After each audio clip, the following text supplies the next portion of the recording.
나누실 말씀은 누가복음 2장 28절부터 33절입니다. 누가복음 2장 28절부터 33절입니다. 제가 봉독하겠습니다. 시몬이 아기를 안고 하나님을 찬송하여 이르되 주제여 이제는 말씀하신 대로 종을 평안히 놓아 주시는도다. 내 눈이 주의 구원을 보았사오니 이는 만민 앞에 예비하신 것이요 이방을 비추는 빛이요 주의 백성 이스라엘의 영광이니이다 하니 그의 부모가 그에 대한 말들을 놀랍게 여기더라.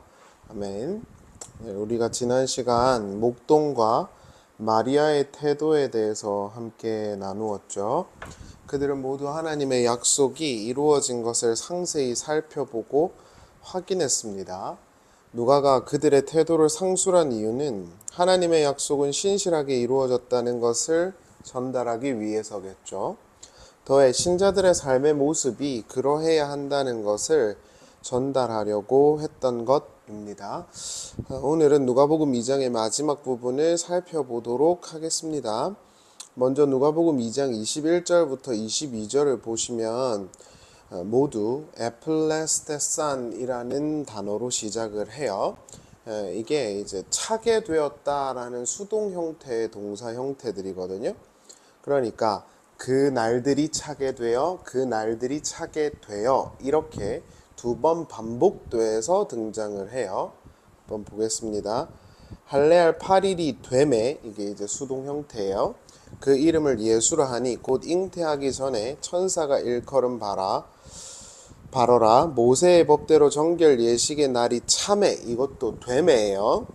아기를 데리고 예루살렘에 올라가니 이렇게 나오죠. 그래서 헬라 원문으로 보면 그 날들이 차게 되었고 예수께서 할례를 받았고 그 날들이 차게 되어서 예수께서 성전에 올라가셨다라고 되어 있어요. 당연히 이러한 표현은 누가가 의도적으로 그분의 모든 행적이 하나님의 손에 의해서 그렇게 되어지고 있다라는 것을 말하는 거예요. 그래서 이제 헬라어 공부를 조금 해보신 분들은 알겠지만 이렇게 주체가 생략되어 있는 3인칭 단수의 수동 형태일 때는 신적 수동태라고 불러요. 대부분은 아니고 일반적으로 말이죠. 그래서 그거는 이제 하나님의 어떤 신적 의지가 드러났다라고 표현할 때 쓰는 어떤 헬라어 성경만의 문법이거든요. 그래서 날들이 차게 되었다, 또 이렇게 되었다, 이렇게 됐는데 그 행위자의 주체가 이렇게 생략되어 있을 때는 누가 차게 되게 했는지를 이렇게 생략해 놨을 때는 이제 우리가 보편적으로 하나님 아버지께서 그렇게 행하신 것이다 라고 말을 하거든요. 다시 말해서 예수 그리스도의 행적이 하나님의 손에 의해서 이끌리게 되고 있다는 걸 전달하는 거였어요. 실제로 톰 라이트의 견해에 따르면 초기 유대 기독교인들은 예수 안에서 하나님의 모든 예언이 확증되었다고 확신했어요. 다시 말해서 신실하신 하나님께서 아브라함과 이스라엘에게 하신 약속이 하나도 헛되지 않고 그리스도 안에서 성취되었다고 믿은 거예요.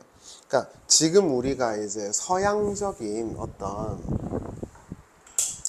패턴에서 보자면은, 서구적인 신학적인 패턴에서 보자면 예수님이 우리를 위해서 십자가에 달려 죽으시고 피를 흘려 주셨다. 그래서 뭐 십자가 이런 걸 부르면서 보혈 찬양을 부르면서 울고는 하잖아요.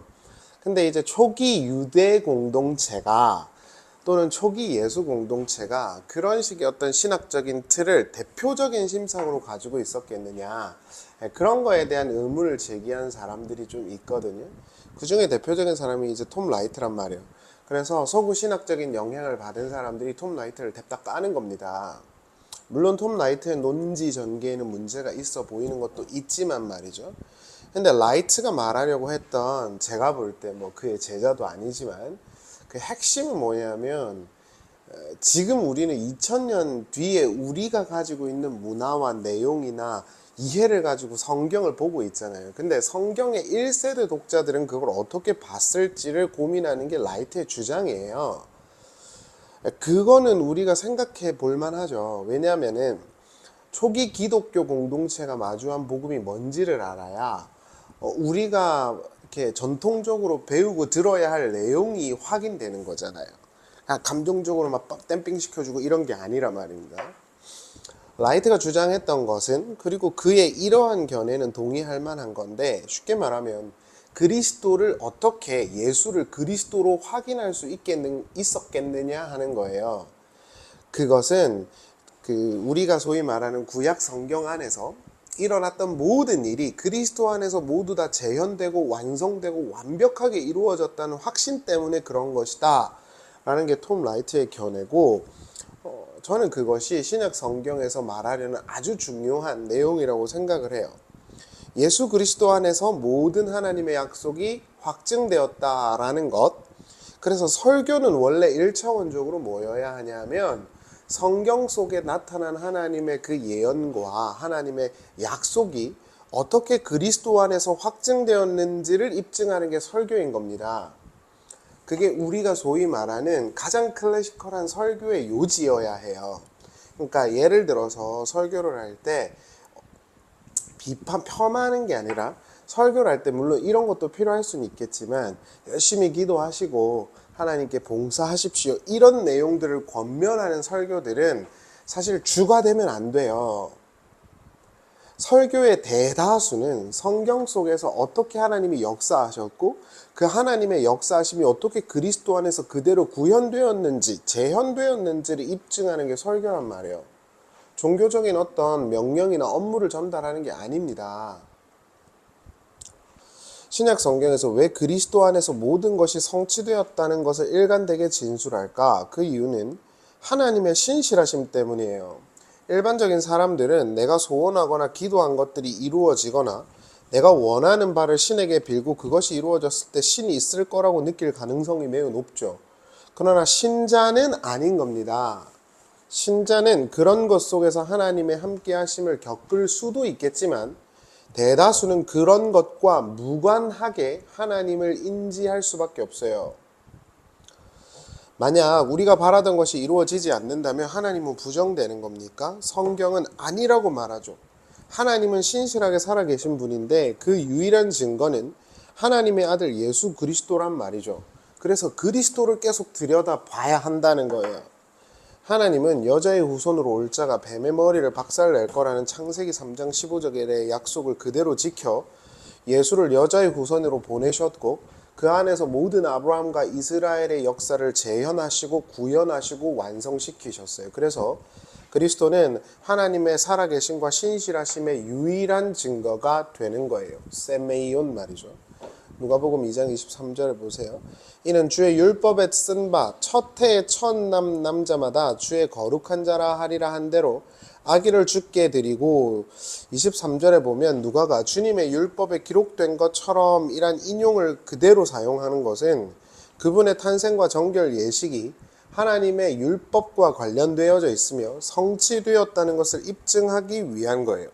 여기서 처음 난 자마다 라는 표현 있죠. 처음 난 자마다 주의 거룩한 자라 하리라 하는 표현은 출애굽기 13장 2절과 12절과 15절에 등장해요.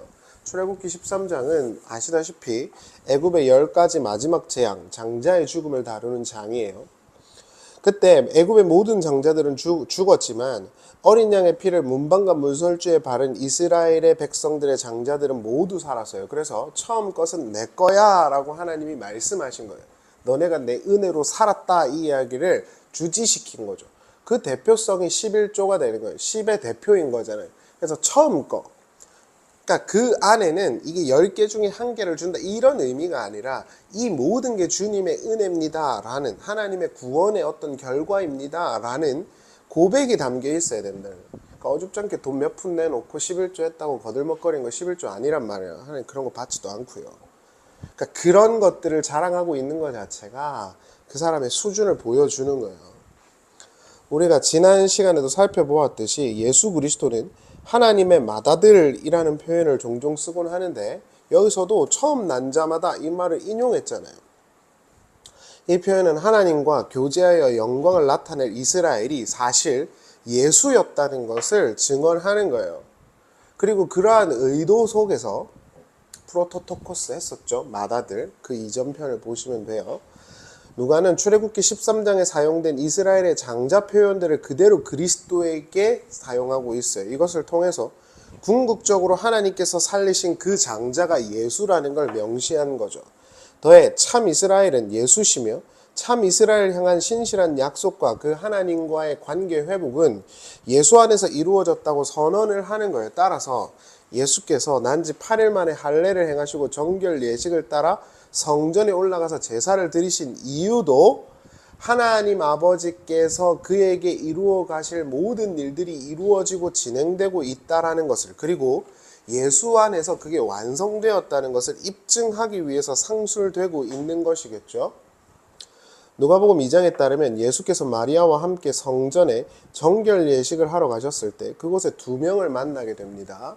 하나는 시므온이고 다른 하나는 안나였어요. 이 둘은 모두 메시아에 관한 약속을 받고 기다리던 자들이었어요. 그들이 어린 예수를 보며 하나님의 약속의 성취를 고백하는 성령을 올려드리는 것이 누가복음 2장에 등장하고 있는데, 이것도 그들의 신앙이나 그들의 뛰어남을 위해서가 아니라 하나님이 약속하신 것이 어떻게 성실하게 그리스도 안에서 이루어지고 있는지를 입증하는 것입니다. 이 두 사람의 공통점은 오랜 기간 동안 그리스도를 기다렸다는 것과 이스라엘의 속량 곧 하나님 나라를 기다리고 있었다라는 공통점이 있어요. 25절을 보세요. 예루살렘에 시므온이라는 사람이 있으니 이 사람은 의롭고 경건하여 이스라엘의 위도를 기다리는 자라, 성령이 그 위에 계시더라. 38절입니다. 마침 이때에 나와서 하나님께 감사하고 예루살렘의 속량을 바라는 모든 사람에게 그에 대하여 말하니라. 이렇게 나오죠. 그러니까 둘 다 시므온과 안나라는 사람 자체가 이스라엘의 위로, 예루살렘의 속량을 기다리고 있었던 자들임이 틀림없죠. 장 깔뱅은 시므온에 대해서 이렇게 평가해요. 이 이야기의 취지는 유대민족의 거의 전체가 세속화되어 신앙심이 없어서 하나님을 멸시하는 상황 속에서도 하나님을 진정으로 예배하는 자들이 더러 남아 있었고, 그런 사람들은 그리스도가 아직 태어난 지 얼마 되지 않았을 때도 그를 알아보았다는 것을 우리에게 보여주기 위한 것이다. 바울이 은혜로 택하심을 따라 남겨졌다고 말한 남은 자가 여전히 있었던 것이다. 이렇게 평가를 해요. 시므온은 이스라엘의 위로를 기다렸어요. 깔뱅의 진술에 따르면 이스라엘 전체가 세속화되어 하나님을 진정으로 예배하지 않는 사람들이 많았던 그때에도 하나님의 은혜를 따라서 남은 자들이 있었고, 그 중에 하나가 시므온인 거예요. 여기서 기다리다에 상응하는 헬라어 동사 프로스데코메노스라는 단어 자체는 마가와 누가복음에서 공이 한 사람에게 사용되는 케이스가 있어요. 자, 힌트를 드릴 수는 없고 한번 생각해 보세요. 하나님의 나라를 기다리고 있었다라고 마가복음에도 등장하는 사람이 있고 누가복음에도 등장하는 사람이 있어요. 시므온과 안나는 누가복음에만 등장하잖아요. 아리마대 요셉입니다. 누가복음 23장 51절을 보세요. 그들의 결의와 행사에 찬성하지 아니한 자라. 그는 유대인의 동네 아리마대 사람이요 하나님의 나라를 기다리는 자라. 이렇게 나오죠. 예수 그리스도의 그 십자가에 달리신 이후에 예수님이 3일 동안 이제 죽으신 그 기간에 자기가 예비해 놓은 무덤을 예수님께 드린 자가 아리마대 요셉이죠. 그 사람을 마가와 누가는 하나님 나라를 기다리는 자라고 명시해 놨어요. 초림하신 예수 그리스도를 눈으로 본 자들은 모두 하나님의 나라를 기다리며 경건함을 지향한 사람들이었어요. 그래서 시므온과 안나는 성전에서 그리스도를 봤던 것이고, 아리마대 요셉은 다른 이들의 주장에 동의하지 않고 그리스도의 몸을 자신의 몸에 안치시켰던 거예요. 이것이 재림하실 그리스도의 그 이벤트에도 동일하지 않겠습니까? 많은 이들이 깔뱅의 표현처럼 세속화되어 하나님을 예배하지 않은 때 하나님의 나라와 이스라엘의 속량을 기다리는 자들이 있을 것이고, 그들이 하나님의 약속을 따라오시는 그리스도를 보게 될 것입니다. 그런 이들은 경건하게 살 것이고 하나님 아버지의 약속을 따라서 하나님의 약속의 종으로서 살아가게 될 거예요. 영주주의자들이 가장 전통적 기독교와 다르게 주장하는 것은 몸으로 오실 그리스도를 부인한다는 것입니다. 그들에게 있어서 중요한 것은 영적인 깨달음을 얻어서 영적인 진리를 아는 것에 있습니다. 도대체 그 진리는 뭔지. 그러나 성경은 영으로 그리스도를 만났다고 표현하기보다는 몸으로 부활하신 그리스도를 만났다고 명시하고 있고, 사도 바울도 영의 부활이 아니라 몸의 부활을 기다린다고 명시했습니다. 이는 몸의 부활을 인정하는 것이고 결국 몸의 부활이 신자의 최종 상태임을 제안하는 것입니다. 따라서 영적인 깨달음이 중요하고 나는 아무렇게 살아도 진리에 이를 것이라고 주장하는 사람들에게 있어서 몸의 부활은 부정될 수밖에 없고 그들에게 있어서 하나님 아버지를 위한 오늘의 삶도 그저 아무것도 아닌 것이 되어질 뿐이 되는 것입니다. 그래서 요한계시록에 보면 예수님께서 니골라당을 주의하라 한 겁니다. 저도 어릴 때부터 지금까지 지나친 영지주의자들을 만난 적이 있어요. 그들에게 있어서 육적인 것은 하나도 중요하지 않죠. 그들에게 있어서 교회 생활을 하는 것도 큰 의미가 없고 육신으로 입고 오신 예수는 신자의 구원과 영적인 일과는 아무런 연관성이 없으며 그 육적으로 오신 그리스도를 영적인 그리스도로 알지 못하면 육신으로 오신 예수마저도 아무것도 아니라는 터무니없는 주장을 늘어놓는 사람들도 있었어요. 도대체 어디서 나온 사람들인지. 더해 그들에게 있어서 어차피 인간이 내어놓을 수 있는 건 죄밖에 없기 때문에 아무것도 하지 않아도 괜찮으며 예배나 헌금이나 기도 따위들은 쓸모없는 종교의식과 같은 것에 불과했어요. 그리고 그렇게 말하는 자신에게 심취해서 자신은 마치 영적인 도인인 것처럼 잘 알지도 못하는 헬라어나 히브리어를 늘어놓곤 하더라고요. 그래놓고는 뭐 자꾸 진리래요. 앵무새처럼. 여기서 한 가지 정말 질문해야 하는 것은 그런 식의 영지주의자들의 그 주장하는 내용이 과연 성경에서 말하는 내용을 이해하고 나온 것일까요? 제가 보기에는 제가 경험한 사람들은 그래요. 10중 8구는 자신의 면죄부를 위해서 그런 식의 논리 구조를 갖고 있었어요. 나는 어떻게 살아도 상관없지만 진리를 깨달으면 되니까는 그냥 마음대로 산다는 거죠. 그래서 공동체적인 책임의식도 없는 것이고 종교적인 것들은 전부 다 종교적이라고 폄하가 되는 거예요. 그런 이들에게 있어서 교회 안에서의 봉사나 헌신 또는 사회의 구성원으로서의 선행 이런 것 따위들은 전부 자기의 영광을 위한 어떤 욕심의 발로에 불과하죠. 더해 온갖 돈과 세속적인 욕심을 추구해도 성적인 것을 추구해도 전혀 문제가 되지 않아요.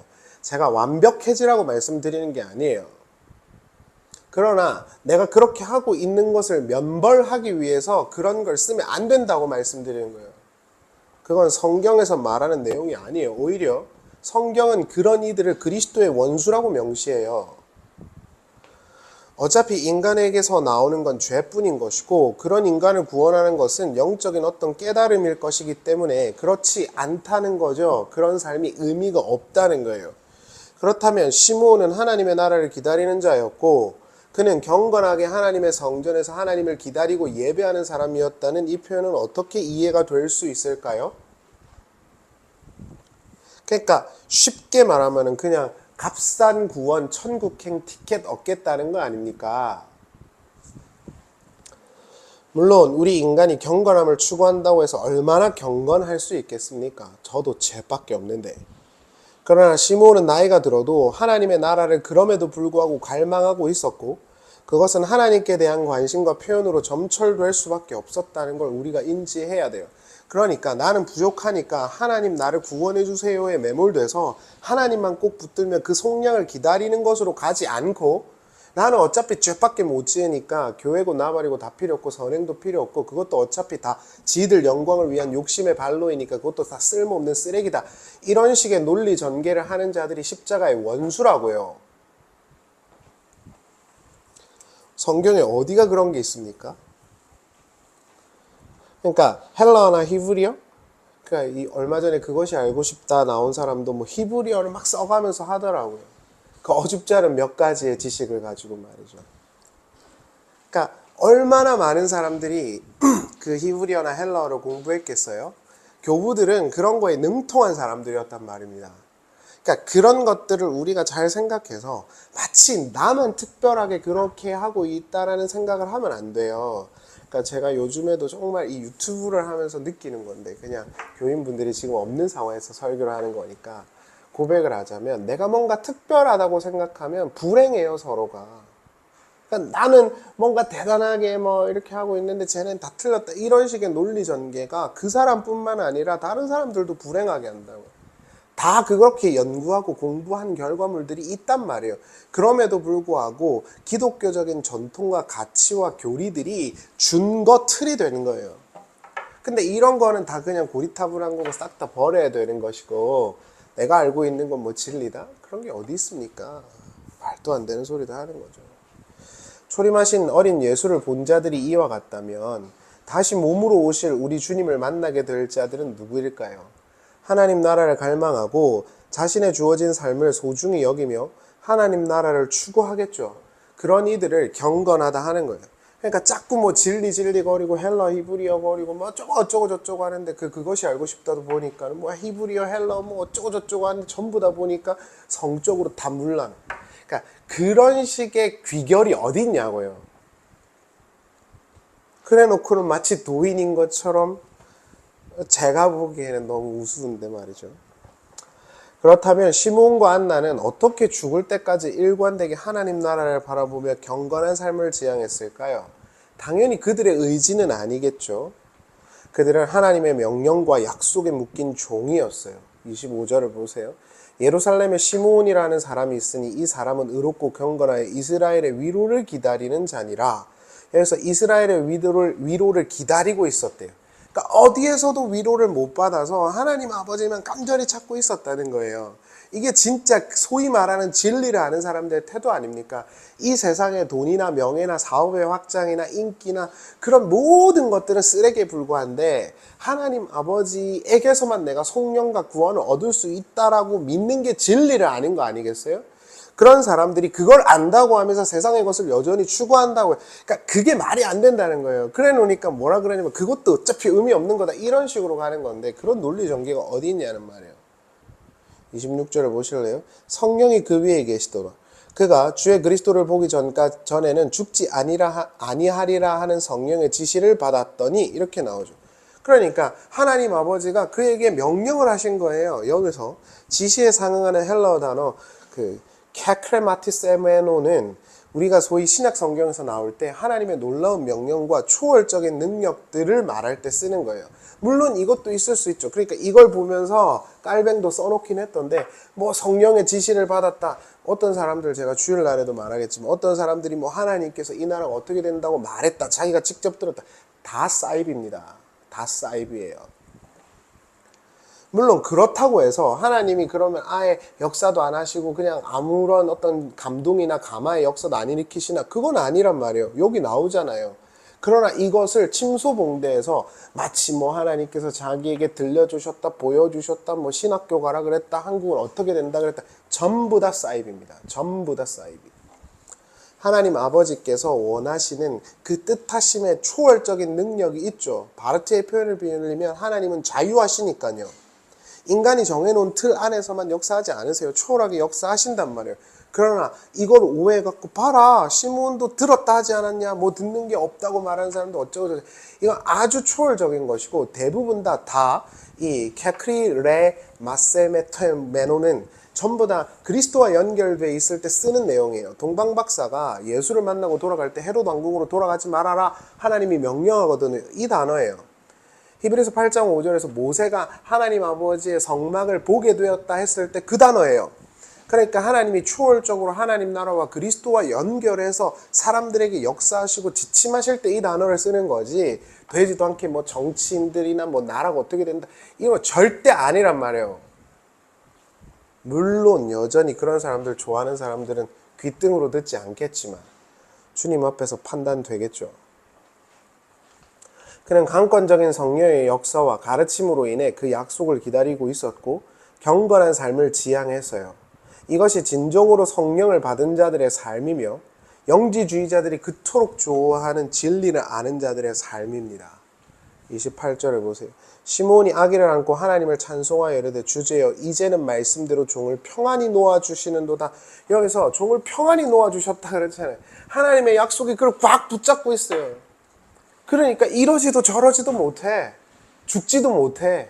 그런 사람들은 지금 그 이야기잖아요. 나 죽지 않고 하나님의 약속이 이루어지는 걸 보고 있었어요. 근데 이제 이루어졌네요. 종이 평안하게 되었습니다. 이렇게 말하는 거예요. 이게 진짜 약속을 아는 자, 진짜 진리를 아는 자들의 삶이란 말이에요. 그리고 그런 사람들이 몸으로 다시 오실 그리스도를 만날 거란 말입니다. 여전히 내 속에 있는 종교심을 쫙쫙 쥐어 짜내가지고 종교적으로 뭘 하는 사람들이 아니란 말이에요.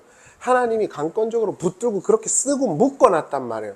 그러니까 내가 세상으로 돌아보더니 재미가 없어. 여기 봐도 재미가 없어. 세상 사람들은 거기 너무 좋대. 막 주식 사이트 보면은 막 차트 보면은 너무 막 빨간색이라서 너무 행복하대. 할렐루야 거려. 난 재미도 없어. 그렇게 되는 거라고요. 그러나 그렇게 하나님의 약속에 붙들린 종들은 하나님 아버지의 그 약속을 사모하고 갈망하고 찾아가고 하나님과 결부하여 자신의 삶을 이해하겠죠. 그리고 하나님은 그들에게 약속하신 대로 하나님의 아들 그리스도를 떡하니 주셨단 말이에요. 그들의 기다림과 인내가 헛되지 않았다는 것을 인정받은 것입니다. 저는 재림할 때 오실 그리스도도 동일하다고 생각합니다.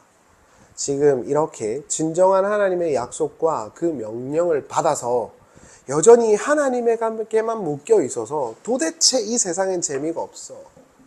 도대체 하나님이 아니고서는 재미가 없어. 하나님을 갈망하고 하나님 나라를 기다리는 것 외에 내가 할 수 있는 게 없어 라고 느끼는 분이 계시다면 여러분들이 그리스도를 볼 거란 말이에요. 우리가 그리스도를 볼 거란 말이에요.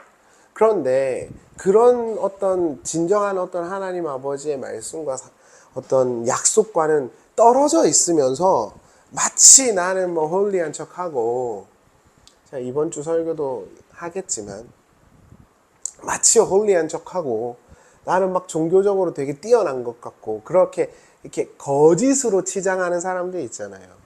그런 사람들이 받을 심판이 뭐겠어요? 이번 주에 주일날에 예수님이 하신 설교 그 비유를 할 텐데, 예수님이 누구한테 비유를 하셨느냐? 포도원 농부의 비유를 누구에게 하셨죠? 그 비유를 듣고 요즘 애들 말로 긁힌 게 대제사장이에요. 예수님이 대제사장한테 했단 말이에요. 그 당시에 종교 지도자들, 교회에서 열심히 하는 사람들, 그 사람들한테 예수님이 뭐라 그랬냐면은 니네는 니네가 주인이지 내가 주인이 아니네 이랬어요. 제가 그 포도원 비유를 보면서 어떤 생각이 들었냐면은 오늘날 목사들이 그렇잖아요. 돈 한 푼 안 벌어보고 맨날 입만 열면 헌금, 뭐 주일 헌금, 11조, 성경헌금, 월삭, 뭐 절기 다 명목이란 명복은 다 끌어다가 헌금하게 해놓고 그 사람들 힘들어가지고 지금 어려워가지고 그렇게 하고 있는데 지들은 수억짜리 집에다가 벤츠 몰고 다니면서 이 네카라 하면서 다니잖아요. 어디 뭐 감독님, 회장님 이딴 소리 들으면서. 그러니까 그런 사람들이 그리스도의 원수 아니겠어요? 주님이 오시면 그들이 그 자리 내려놓겠냐고요. 절대 못 내려놓습니다. 따라서 그들이 갈 곳은 천국이 아니라고요. 여러분, 저는 어차피 아무것도 없고 유명하지도 않은 목사지만 제가 그럼에도 불구하고 하나님께 감사한 건 너무 부족하고 죄 많은 인간이지만 하나님께서 지금까지 하나님의 약속을 붙들고 연구하는 일을 하게 해 주셨다는 것에 대해 감사하고, 저도 빨리 이 육신의 몸을 벗어서 하나님의 그 영광스러운 자녀의 그 온전한 자리에 빨리 가고 싶어요. 그러나 하나님께서 우리에게 그러한 모든 과정과 시간을 인내해서 오라고 하실 때까지는 해야 된단 말이에요. 종으로서 그 약속에 묶인 자로 살아야 된단 말이에요. 그리고 그런 사람들은 하나님 나라를 계속 기다려야 돼. 아리마대 요셉처럼. 그러나 우리의 수고가 헛되겠느냐 말입니다. 헛되지 않을 것입니다. 그것을 믿고 그 약속에 붙들린 우리 되기를 바랍니다. 기도하겠습니다. 사랑하는 주님, 우리와 함께 해주시고 하나님 아버지의 약속 속에서 오실, 몸으로 오실 그리스도를 우리가 만나는 진정한 그리스도의 제자들이 되게 하여 주시옵소서. 예수님의 이름으로 기도합니다.